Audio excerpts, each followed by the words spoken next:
Jaquan Carlos, who gets the rock and takes it across the timeline. Swing over to the right corner.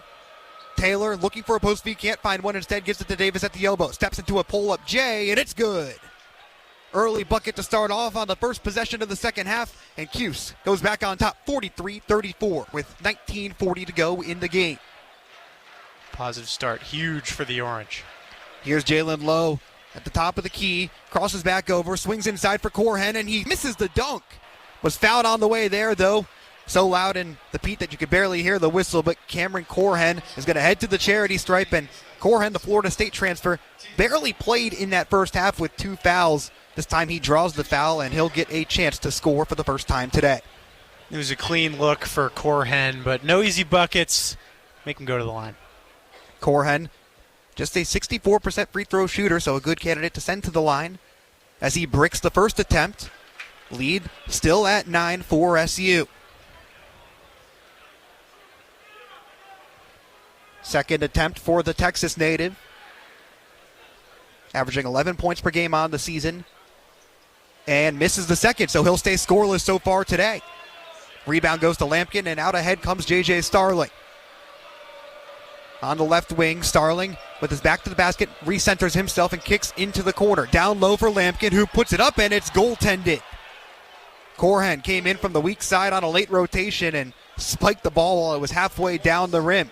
So SU goes back on top by double digits, 45-34, 19 minutes to go here in the second half. Cameron Corhen about a millisecond away from a block and a dunk on each end. Diaz-Graham swings over to Leggett, top of the key. Leggett floating down the right side, drives on the right alley, flips it up, and rolls it home, plus the foul. Ish Leggett had 6 points in the first half, gets 2 more here, and sends Pitt to the charity stripe with a chance to cut into this deficit. Those are the bounces that Pitt has been looking for, didn't get especially early in the first half. Leggett has 8 points now on 8 attempts. Chance for a three-point play the old-fashioned way, 82% from the stripe. Flicks up the free throw and splashes it home.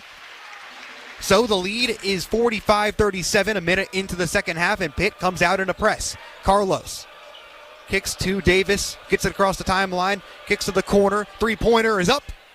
No good for Lucas Taylor off the back iron. Diaz-Graham secures the board.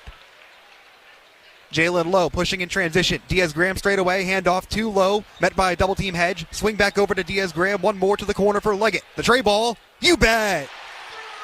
Ish Leggett with an early 6 points here in the second half, and it's a 5-point game. 45-40, Cuse on top, 18:30 to go.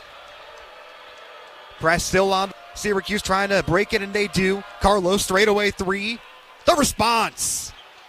Jaquan splashes one from the top of the arc and gets Cuse back on top by 8 with 18:15 to go in the game.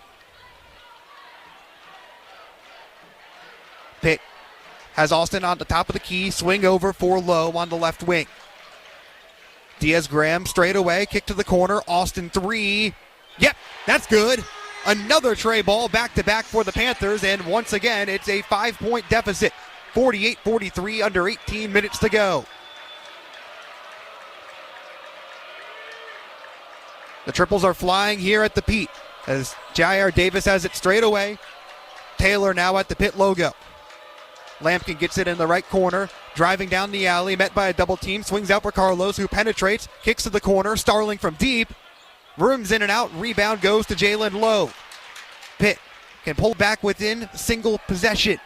Kick out to the corner, Austin pump fake, drives inside, steps through, flicks it up. No good off the back of the heel, rebound goes to Taylor. Carlos pushing in transition, settles in the middle of the court, drives down the right alley, picks up his dribble, feed inside for Lampkin, who was getting mauled by Diaz-Graham, and a stoppage in play here. Syracuse with the foul on the floor will reset 20 on the shot clock. And for Salser at Florida State this past spring, made 3 starts, played 6 games overall, only 7 1/3 of an inning pitched, but had 7 walks in that time, so control through his first few games with the Seminoles and with the Mallards has been a bit of an issue. Payoff pitch, and Harms lines this one down the right field line, but it'll pull foul. That one could have been dangerous. So Harms, even though he swung through one of those pitches has not seemed to miss too much of a beat. Looks still very comfortable in the batter's box. Working a long at-bat right now. 3-2 once more, and Harms pops it sky high. Being tracked down by the third baseman, Hamilton. And he gets under it for out number 2. A big one for Saucer and company. So now a chance for the Mallards to leave 2 in scoring position for the Rockers. Miller been hanging out on third a long time. So now with Lane Allen, the third baseman, coming up to the plate for his first go-around. Has played in 3 games against the Mallards. All of those coming on the road trip with that doubleheader in Madison. And an unsuccessful road trip in Madison for the Rockers. Went 0-3 in that road trip, but not for Lane Allen. Had a pair of home runs in that series at the Duck Pond. Was one of the few bright spots for Green Bay, as he wanted another home run right there, but pokes it foul over the Bud Light Party patio that is packed to the brim tonight for Thirsty Thursday here at Capital Credit Union Park. Plenty of fans in attendance. They too know the gravity of this game. Rockers just 3 games behind the Mallards with about 10 to go in the playoff push. The 0-1, and that one's over the head of the shortstop, drops in front of Moreno, and another score will come in. RBI single for Lane Allen brings home Sam Miller, and it's 2-0 Rockers.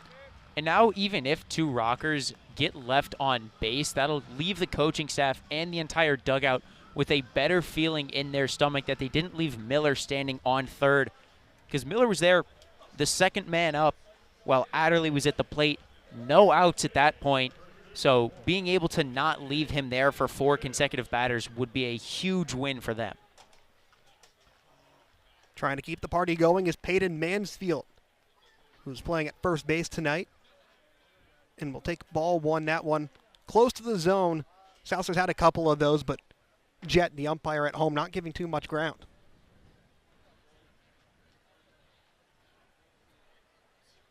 Mansfield with 2 on, 2 down. And that one up near his head, has to duck back a little bit and gets a friendly 2-0 count for Mansfield. This is his 36th game of the summer, batting .221, but has 5 doubles and 4 home runs, so a lot of power possessed by the Jacksonville State Gamecock. Another one outside of the zone, and Saucer having some real trouble finding it.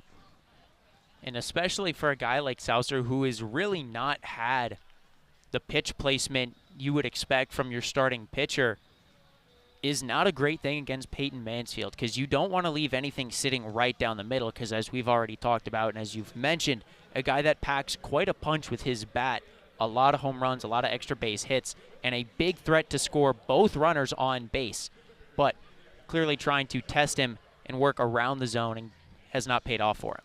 Also for Saucer, that pitch number 28, so quickly approaching that 35 pitch mark for a single inning before he would have to get pulled from this ball game. Bullpen already getting going for Madison. The 3-0 Mansfield off the plate, and it's bases loaded for Green Bay with a familiar face for some returning fans stepping up to the plate, Andrew Harris. So now, even if Harris takes 3 pitches, as that now brings the pitch count to 32. If he stands up there, doesn't swing, he will retire Saucer because he will be at 35 pitches exactly. But it'll be interesting to do for this returner, making his return to the lineup tonight for the first time since 2023. Takes strike 1 looking, does Harris. You see the stats right there, all blank, but last year with Green Bay, played in nearly 30 games, hit 167, 3 home runs, and 12 ribbies. Breaking ball outside of the zone for Saucer, and one more of those, and his night will be done after this inning.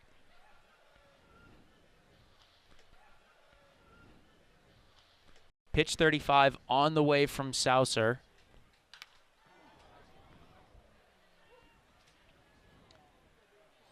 So his night will end after the first. It's just a matter of how much longer will it go. Will Harris be able to extend this inning, or can Saucer finally get one back and escape the bases loaded jam? Well, a good opportunity to do that right here with the 1-2.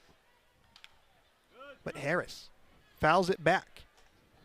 Harris out of UW Parkside within the state, though he is a native of Rockford, Illinois. Senior infielder who hit .415 with the Rangers this past spring. The 1-2 from Souser. And that one catches Harris looking. A big backwards K to strand the bases loaded, but not before Green Bay gets two across to take an early lead here on the Northwoods League Sports Network. How's it going, John? Syracuse football plays its penultimate ACC game of the season tomorrow at Cal, and I'm not sure if I'll ever get used to Cal being a part of the Atlantic Coast Conference. But regardless of how strange that may be, SU still has to make the cross-country trip to Berkeley. Orange head coach Fran Brown made it clear that his squad won't alter its preparation despite the long flight. Well, we're going to do everything the same way. I think the game is at 3 p.m. Eastern time, so we're comfortable with that. You usually go to practice at between those times. Just got to go out there, adapt to the air. It's going to the air be a little bit different, whether it be thinner, thicker, I'm not sure. But we just got to go out there, adapt to that, and then we'll be ready to go. Well, Coach, you'll be happy to know that Cal is only 170 feet above sea level, so it's just a couple hundred feet lower than Syracuse. Something that Coach already knows is that his team has experience out west. SU took down then 25th-ranked UNLV in Vegas early last month.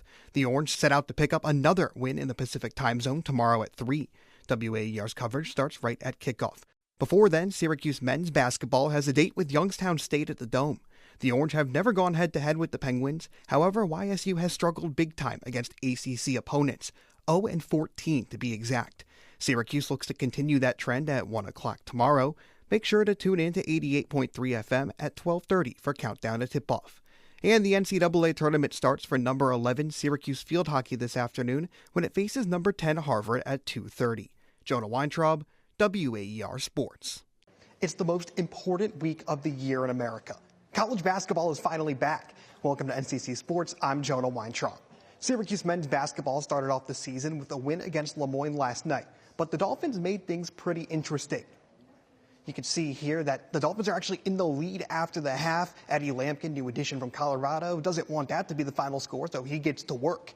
SU chipping back, Chris Bell pulling up from the mid-range, gets it to go and helps the Cuse claw back even further. Then the star freshman, Donnie Freeman on the alley-oop. Cuse still can't get Lemoyne away from it, though. These two teams going back and forth, but the star of the game, Jair Davis, the Delaware transfer, led the way with 22 points and 12 rebounds, and he was everywhere underneath the basket for SU, throws this one down, and then SU needs a knockout punch to avoid the scare from Lemoyne, so they turn to another transfer.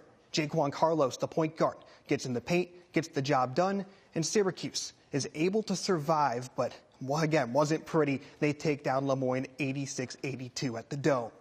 As for Syracuse women's basketball, it hopes to pick up a more comfortable win in its opener tonight. SU takes on Niagara at 7 o'clock to kick off its third season under Felicia Leggett-Jack. The Orange were picked to finish 11th out of 18 ACC teams this season, but are no strangers to proving preseason polls wrong. Last year, Syracuse was projected to finish 9th in the conference, but instead ended up in second place. SU also won its first NCAA tournament game since 2021. And over on the gridiron, the Chiefs hosted the Bucks last night in a thrilling edition of Monday Night Football. Let's fast forward to the fourth quarter. Chiefs up 24-17, less than a minute on the clock, and Baker Mayfield finds rookie Ryan Miller to tie the game. So on to overtime we go. KC wins the coin toss, gets the ball, and takes care of business. Kareem Hunt punches it in from the goal line, and the Chiefs remain the lone undefeated team in the league. Well, that'll do it for NCC Sports. I'm Jonah Weintraub. Jonah Weintraub here with Woodchuck's manager, Corey Thompson. And, Coach, this one wasn't the prettiest, but you guys got the job done. How did it happen? Yeah, ever since we got back from the All-Star break, it hasn't been pretty at all, but we won 2 out of 3. But if you look at the box score, the 8-9-1 guys really got us going today. And stellar defense, and Johnny came out with a gem, so it was awesome. And your pitching really held the Rockers in check. You got out-hit, but only 1 run on the board for Green Bay. What do you have to say about your pitching staff today? Yeah, they showed up tonight, man. It was awesome to see. It was actually vice versa what happened last night. We out-hit Green Bay last night and took the loss, so maybe just get less hits and pitch better. I guess that's how you win. And what can you take away from this game to try to go 3-1 in this 4-game series tomorrow back at Wausau? Just get back home in front of the whole fans. I think that's going to be a big part for our guys and come out swinging. Awesome. Thank you so much for the time and congrats on the win, Coach. Thank you.